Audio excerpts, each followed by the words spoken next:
We are joined tonight after a very solid ride from the number 9 Gas Australia rider of Aaron Tanti. Aaron, how are you, mate? Yeah, I'm going good. How are you guys going? Mate, we're kicking it here Monday night. Bit later than usual, Trent. Bit later for us than usual, but do we appreciate you for staying up and giving us some time tonight?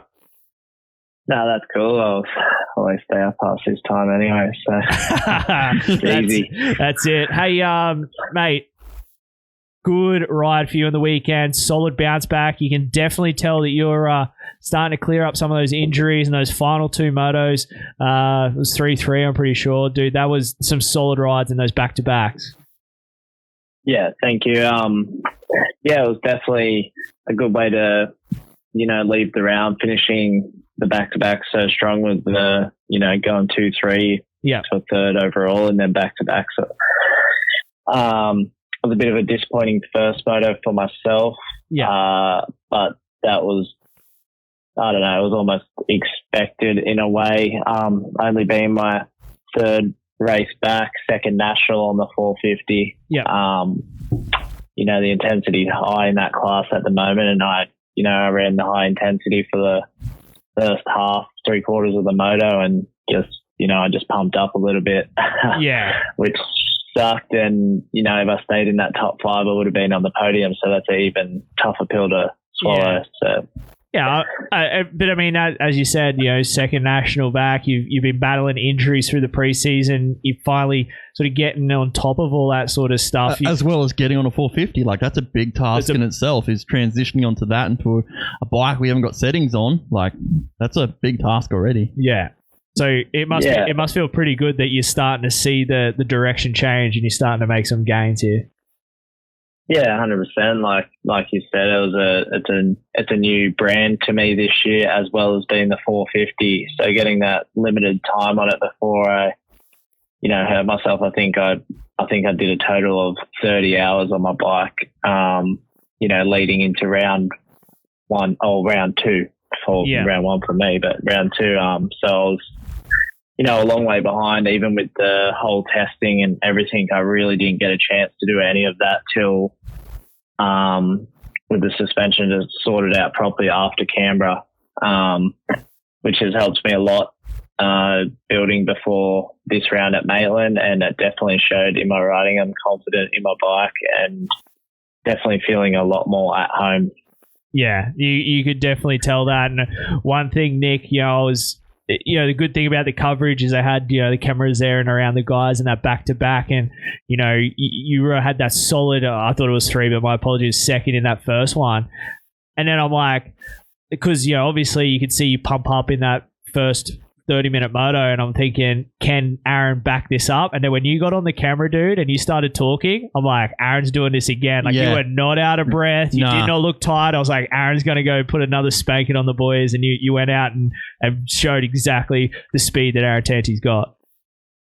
Yeah, 100%. It was, I think the first motor sort of shook out the arm pump a little bit. But I just felt good. The track was, gnarly and sketchy. It involved a lot of throttle control and, just being really patient, really, and not making mistakes. And I felt like I made very minimal mistakes for how the track was. And I think that helped me a lot in, going that high intensity. And then last 2, then I think we were crossing the line with 10 seconds to go, so they felt like super long. Yeah. I actually don't even know how long they ended up being, but they felt like they went a bit longer than what usually they do. But I felt good through the whole thing and then back-to-backs, which was awesome. Yeah, yeah. And you've done a few laps at Maitland, hey, because you're originally from down Sydney way there, so you've done a bit of riding around Maitland? Yeah, like I grew up in Sydney, so they always used to have state titles and stuff there, but I think they did a major change to the track before the last national we raced, which is in 2019, and that was the last time I rode it. So, you could say I grew up riding there, but the track was completely different when I used to ride there. So did you have some family in that show up, or with obviously everything COVID-wise going on down there, was it a little tough to get in? Yeah, no, there was definitely no family. Like with them, calling the lockdowns on the day before or whatever. My family in that zone, so they didn't get to come, and my partner didn't really come because that's a sort of a risk that we didn't want to do. So it was just me and the team this weekend. But they were all supporting me especially with the TV package there. So it was still good. Yeah, and the one thing that I wanted to touch on as well is, you've transitioned to living up here, and your program's now up here in Queensland. Is it sort of tougher being up here now and working away from family and stuff like that, or is it a bit better program for you being up in Southeast Queensland and doing your program up here now? No, it's been pretty good. Like, I've moved up. I've been here since I started riding for circa 2.5 years now. I think I've been up here. The tracks, and I originally moved away from Sydney, so the tracks started getting very minimal. Down in Sydney, and that's not a variety of there's not really any sand tracks or anything down that way, and that's where one of my weaker spots over the years was the sand riding. And once I moved up here, and it sort of worked out well. There's a lot of good riders up here that I ride with too, so I really enjoy it up here, and it's definitely helps my riding over the years. Like you said, obviously after round 2 was sort of the first time you got to do significant testing with the motorcycle. Are you happy with where you've got it at the moment, or is still a lot yet to be determined? No, definitely. That track was brutal on the weekend. The only thing we really changed is a few clicks on the suspension. Just go a little bit softer to try and get that more traction. But no, I was definitely happy with my bike of how it handled them square edge bumps and tracking out of the corner and stuff. There's probably little tweaks that we can change for try and test for the up and coming tracks like Coolum and stuff. I haven't really done any sand testing yet. You were fast on that thing, Harley Bay. Too. So I definitely enjoy the 450 in the sand. I was quite the heavier 250 rider, so it's good to have some power. You don't have to work as much to get it out the corners and stuff like that. So I'm hoping that it helps me in that perspective as well. Yeah, and are you still working with Paul from MPE with all the suspension stuff and that as well, or? Yeah. Paul's a part of my program, which is really cool, and he helps me out. And I'm pretty sure Josh comes and helps out Gas on the weekend. So to sort of have a suspension guy there on nationals that knows all my settings, and if we change something, he comes and he knows what we have to change if the track's deep, if the track's slippery, and all that sort of stuff, which is cool. Yeah, and when we had you on last time, we just announced a gas deal, and you weren't 100% sure how everything was going to work and where sponsors and that were. Now we're obviously into third round nationals and stuff. How has the sort of gas team evolved as a new outfit for 2021? How's it evolved, and how are you fitting in there, and how's it all sort of feel for you now? They've been evolving really well. They're doing a bit of a different structure than what most teams do, as you guys probably know. But they sort of run the one factory 450 rider under each truck, like at a gas Husky and KTM. But then they also got an enduro rider, so them trucks go to the enduro events with the same mechanics. So it's a bit of a different program, but it's all working out quite well. It definitely keeps them busy, but everything's fallen into place well.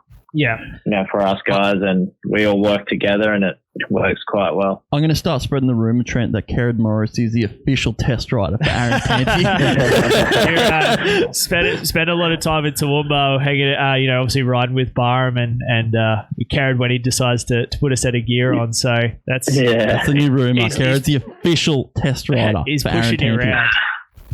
No, Kerrod's awesome. He's always there to help out, and now we're pretty much gas teammates now. I seen you guys doing like a bit of gas.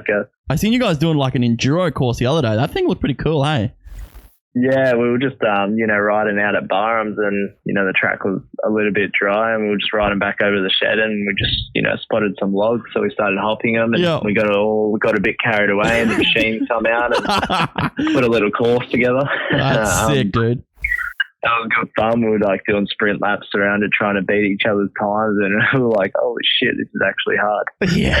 Yeah. Those enduro, I like the videos. They're cool. Those enduro cross boys are nuts doing that sort of stuff for a living. Hey, Aaron, we are joined in studio here by one of the up and coming junior riders, young Lockie Allen, and he said he's got a question for you. Fire away, Lockie. So how do you prepare for big race coming up? What do you like? Are you talking like the week before? Or are you talking like sort of long term-ish? Like probably more week before. The week before, I usually try and get in, a few rides, preferably one closer to the weekend, just to shake the body out. But I sort of ease off the hard sort of training. I might do my last big motos on Tuesday, Wednesday, maybe at the latest, and then the rest of the week's kind of easy going, just to make sure that the body's 100%, because we obviously do all the hard work, in the pre-season or the weeks coming. So the last week's definitely just to make sure you're 100%, your body's feeling good, and, you just sort of work on your little skills. Cool. Good job. They're going to take him places, getting on the Aaron just in there taking notes. Yeah, he is. What about your diet? What's your go-to, Aaron? I'm pretty sure I've asked Kerrod this before. What's your go-to meal the night before, say, a national? I definitely love a bit of pasta the night before. Yeah. The team's doing some pretty cool stuff. We eat dinner at the track now. Between the three trucks, they whip up pretty much a buffet. That's sick. So we've been eating dinner at the truck at the night times before, and they usually whip up a few pasta dishes and a few other things, which is pretty cool. But definitely if we was going out to a restaurant or whatever, I prefer to eat some pasta. Go fast to eat pasta, isn't that? That's it. A Caroli won on the weekend too. Yeah, that's all right. Madly basic. He's adding to his record there, that's for sure. Dude. He's a badass. Now because you obviously just handed your lit kit award out. Yeah. I'm giving my lit kit award out to Mr. Aaron Tanti, dude. That gear you run on the weekend, I liked it. That stuff was cool. Did you pick that out and seen that was just like, I'm going to run that? Or was that sort of a planned thing or? Which one are you talking about? Are you talking about the pink stuff? The pink stuff, yeah. Yeah, I definitely like that kit. Obviously it was sort of come out. I think we got it for Canberra. But I definitely saw it there and I'm like, I'm running that in the back-to-back when the track's a bit dry so it doesn't get too muddy. I like it, dude. That's cool. It's a pain in the bum to wash, but that's definitely cool. It's like one of the kind of stuff like you don't really see that type of gear around, so it's pretty cool. I gave mine to Dobson because I liked his yellow and purple. You're a sellout. Mate, look, I'm not even a basketball guy. I just thought it was rad. I just thought it was cool, but yours was a very close second, Aaron. I'll give you that. So if we ever handed out lit kit awards, I think it's what we got to do. But one last question, Aaron: concrete starts. What's your thoughts on them? Like, how much difference is that concrete starters in body position and sort of setup than it would be a normal start? It's honestly quite a different thing. I've always, which a lot of people find weird, but it sort of depends on the concrete. I tend to use a whole shot button still. Yeah, I can see that. But I run it at the higher sort of setting, which I do in sand as well.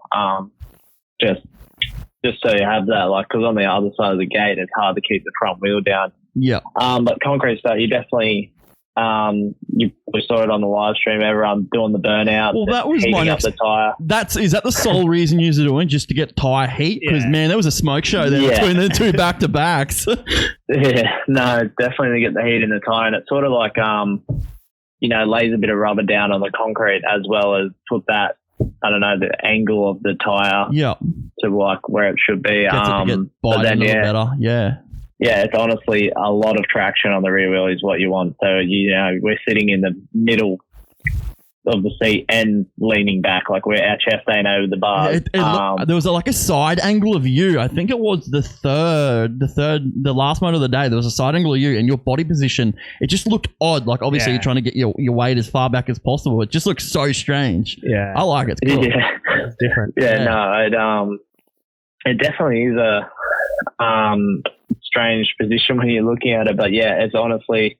And on the 450, I was like pretty much didn't even have the throttle on. Just rolled off. And then, honestly, it is faster just to roll off than light the tire up. You almost feel like you go backwards when you light the tire up. So it's just a nice release of the clutch. And then once you're out on the dirt, that's when you really give it the berries. So yeah.